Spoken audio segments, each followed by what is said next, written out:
for Goku to be a good father for once in his afterlife.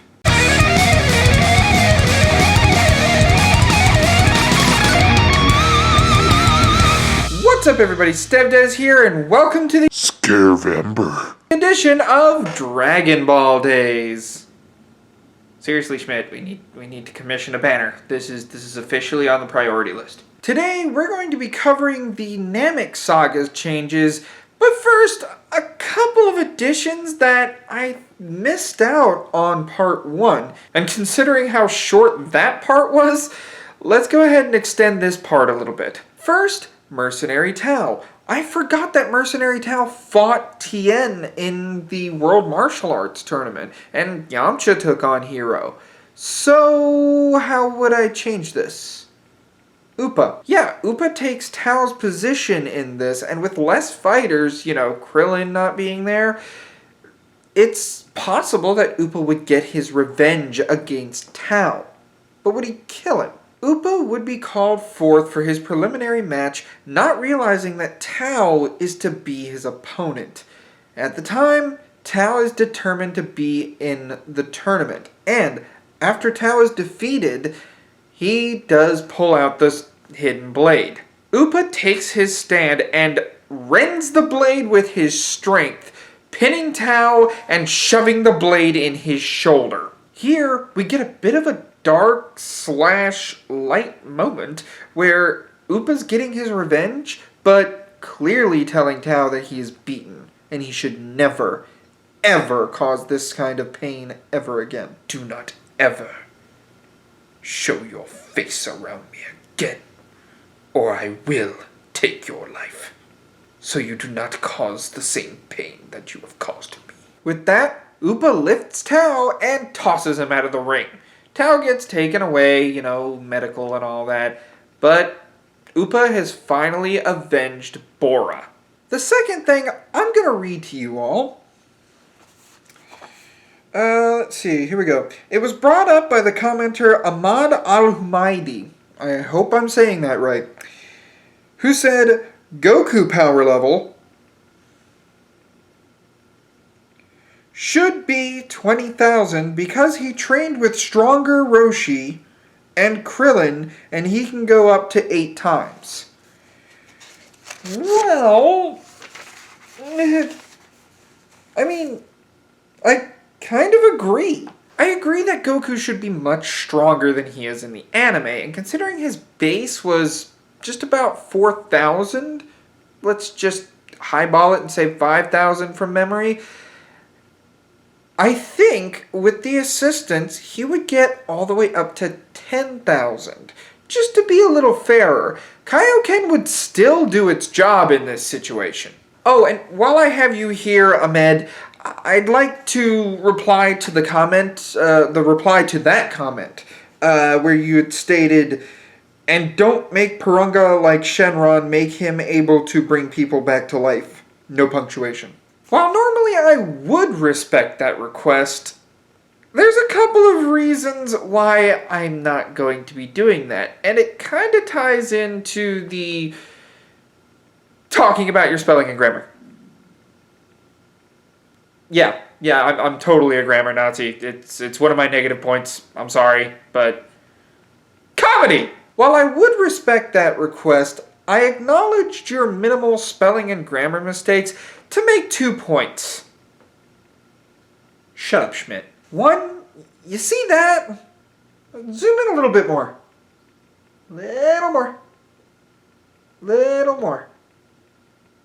There you go. Dragons. Plural. Dragons can't bring people back to life. Sorry, mate, but in the sake of fairness and starting strong to end strong, I'm going to be keeping that rule. Purunga will have the same limit. The second point is, well, I can't have it be too easy for the Z Fighters, now can I? With Purunga reviving people, that would make it way too easy, way too simple. I need to make things a little more difficult. And so with that bit addressed, let's get into the second chapter of this Scarevember trilogy with What if the dragons can't revive people? With Goku's exceptional strength, Gohan is able to not really get hurt. Piccolo, Yamcha, Tien, they all survive. Gohan, however, much like the anime, would be unconscious, and we would have gotten a grade 8 fight versus Vegeta. Vegeta would have still used the Power Ball. He's more powerful than Gohan, and being able to subdue him, it would be easy. But I see Yajirobe coming in now, cutting off Vegeta's tail as Vegeta is rending Gohan's tail, effectively taking care of both apes. By that point, it would have been a simple fight, and Goku would be able to reap the full amount of time on his, trip to Earth. I would say Goku would have about 18 hours, give or take, in order to spend time with Chi-Chi, spend time with Gohan, and really get to know his family again. He does share with Gohan how proud he is of his son, that his son has gotten so strong, and it's only been less than a year. After Goku leaves, Earth is at peacetime. Frieza's forces aren't coming to Earth yet. It's not gonna be some time before they do. Check in with part 3. Gohan gets back to studying. Chi-Chi makes him pick up the books, but then he thinks about something. He can't get stronger and make his dad proud in Otherworld when he's just hitting the books. Kami's Lookout. But how is he going to convince his mom to go to Kami's Lookout? That's when he thinks about Kami's wealth of knowledge and how much he really could learn from the Guardian of Earth. And so Gohan's plan is set.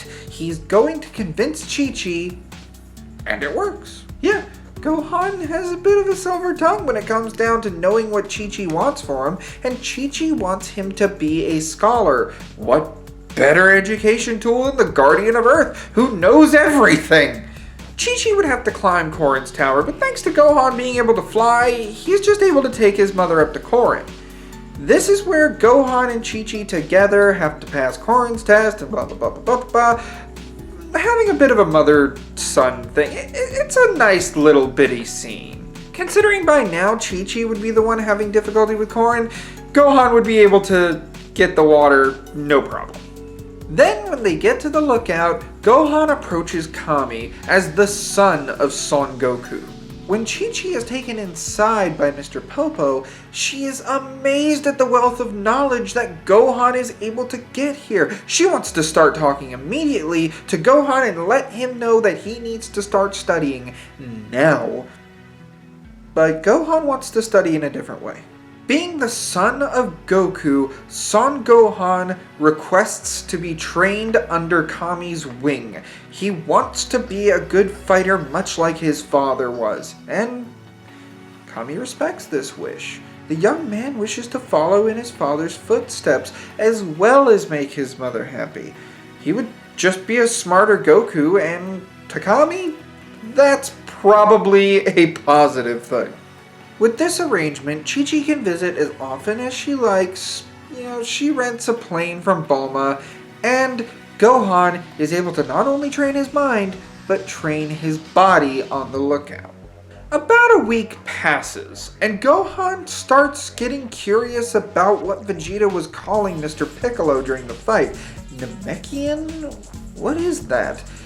None of these books really cover what a Namekian is, so he goes to the next best resource, Kami himself. I sense you're troubled, young man. Mr. Kami, I was wondering, what's a Namekian? Where did they come from? My dear boy, we came from the planet Namek. Oh, it is a beautiful one indeed. Something I consider missing every now and then, but I know my home is here. Do they have a guardian like you? And Dragon Balls? Why, yes, my boy. They do. As a matter of fact, Porunga may be stronger than Shen. What's a Porunga? The dragon on Namek. It is said, much like our Dragon Balls, one only needs to collect the 7 Dragon Balls in order to summon Porunga. And each village on Namek now holds the Dragon Balls you seek. But tell me, my boy, why do you want these Dragon Balls? Purunga's stronger, maybe he can bring Dad back and some of the other fighters. And so an ambitious Gohan gathers a team together, especially Bulma, in order to get the Dragon Balls from Namek. The team in his head consists of himself, Bulma, Yajirobe, Yamcha, Tien, and Mr. Piccolo. But his plan doesn't pan out exactly the way he wanted. Tien refuses because he would rather be on Earth just to be sure they do have some defense in case there's actually more Saiyans out there. And Yajirobe doesn't want to go because he, fat and lazy. Yamcha is totally down about going to Namek, especially considering his girlfriend wants to go too. She's kind of the pilot. He wants to be sure that Bulma's taken care of. Piccolo also wouldn't mind coming because A, he wants to see his people, B, he wants to see his planet, and C, he wants to see just how strong Gohan has gotten. Maybe the planet's an open spot for some training. There is one more addition to the team though. Chi-Chi. You think she's gonna let Gohan go on this wild goose chase without her? No. She's coming along and she's being sure that Gohan hits the books on the way. On Namek, things are pretty calm. Honestly, with no interference from the Frieza forces, there's really no threat. They're able to get the Dragon Balls pretty easily, and after collecting the fourth one, they do sense a familiar power level coming to the planet and landing nearby. Vegeta is here. He just discovered a Namekian on Earth soil, meaning clearly the Namekians are far more advanced than what they give credit for, and he wants to know what this Namekian's secret is. If Namekians have perfected space travel, clearly they're hiding something. At this point, the Z crew is at the village with Elder Mori, and Mori tells them about Guru. This is where that power-up comes in. According to my calculations, Gohan's power-up would be about 14,000. He didn't take as much damage from the Saiyan fight, so naturally he'd be a little weaker regardless of Kami's training. Even that does have limits. Piccolo's 3,500 would be way too overpowered if he went up to 35,000. So let's bump him down a little bit and give him a flat 30,000. Yamcha though, he's able to reap the benefits. He's still been working out after the Saiyan invasion, and he goes up to 28,000. Still under Piccolo. After the upgrades are given, they take off and arrive in an already ruined village. Vegeta has already killed a good number of Namekians here. Remember how I said Goku would be more powerful? That means Vegeta gets a much bigger Zenkai, putting his power level at about 32,000. So there is still quite the struggle against Vegeta. With Yamcha going down and Piccolo taking some blows for Gohan, it's fair to say that Vegeta is able to hold his own, but is ultimately defeated at the end. Gohan picks up Piccolo and Yamcha and heads back so they can get patched up. This is where we discover that the Namekians have the healing power. Someone in that village must be able to heal his allies. So, that's what they do. For the sake of simplicity, let's say that it's Dende doing it. With Vegeta out of the way, they can gather the Dragon Balls and summon the dragon without anything getting in that way. This is where they discover that Purunga can't revive any of their friends. Oh man, what a bummer. So what do we wish for? Maybe it's restricted to Namekians only. Maybe Purunga can revive someone from the village we saw Vegeta wreck. Dende, can he do that? He can, but he can only revive one person at a time. And so, Dende revives the elder of that village with the first wish, and over time, they will be able to rebuild, since Namekian days are faster than Earth days. Well, I guess that's the best we can do. Why hasn't the dragon left yet? The dragon gets 3 wishes. Your dragon doesn't do 3 wishes? No way.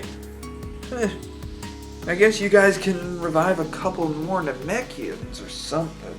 Yamcha, what are you doing? Well, I pocketed a sensu bean so that I'd be fed for the trip back. You know, 1 bean for 10 days. I'm trying to find it. I can't find the bean anywhere. I wonder where it went. Vegeta arrives on the scene. He did take into account that Goku had a couple of sensu beans for the more wounded Z fighters upon his return to the mortal coil. Remember, he received a couple from Korin, and Vegeta would take note of this. Lucky enough, Yamcha dropped his sensu bean, bringing Vegeta back into the fight. This time, he's far stronger thanks to the Zenkai boost, and Yamcha goes down pretty easy. He's not dead, but he goes down pretty easy. As far as the skirmish is concerned, Gohan quickly turns to Dende and tells him to wish the Namekians to Earth. They'll at least be safe from Vegeta there. And so, Dende does, and Vegeta can't believe what he's seeing. What was that? Why did everybody vanish? And what did you mean by wish? Those are the questions on Vegeta's mind. After finding out about the Dragon Balls from Gohan, Gohan smiles and says, well, you're not going to be able to get a wish. And now Vegeta's furious, launching an incredible blast at Gohan, which is blocked by Mr. Piccolo. Here, we get a tear-jerking scene, only instead of happening on Earth with Nappa, it's happening on Namek with Vegeta. And we're getting a little more than a rage boost out of this. We're talking the Android Saga next, and I don't want things to be impossible.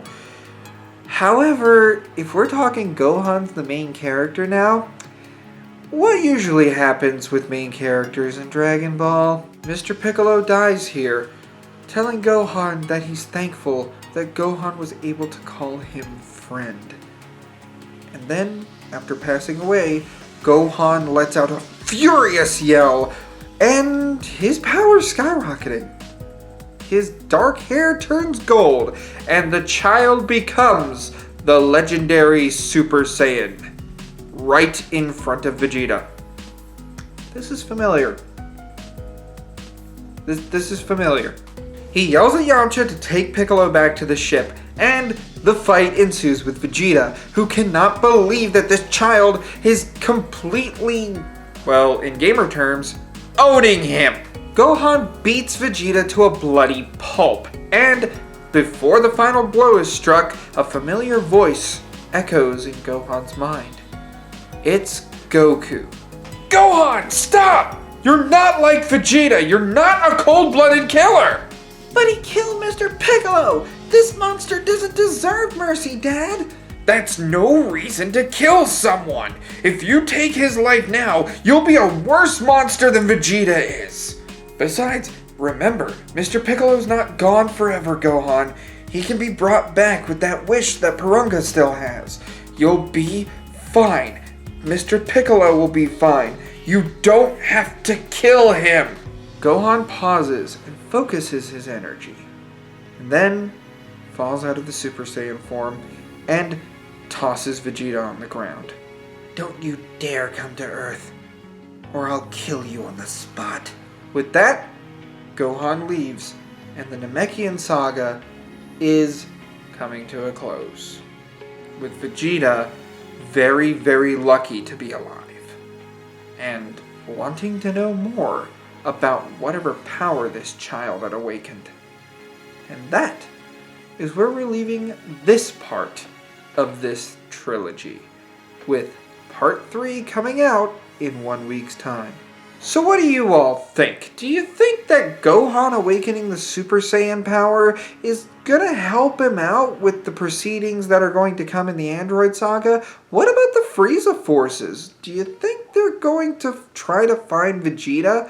Leave your comment below, and for more what-ifs in the realm of video gaming and Dragon Ball alike, such as if Frank West was actually in Raccoon City, go ahead and hit that subscribe button. Like the video if you enjoyed it, and as always, I'll see you in the next one. Ciao!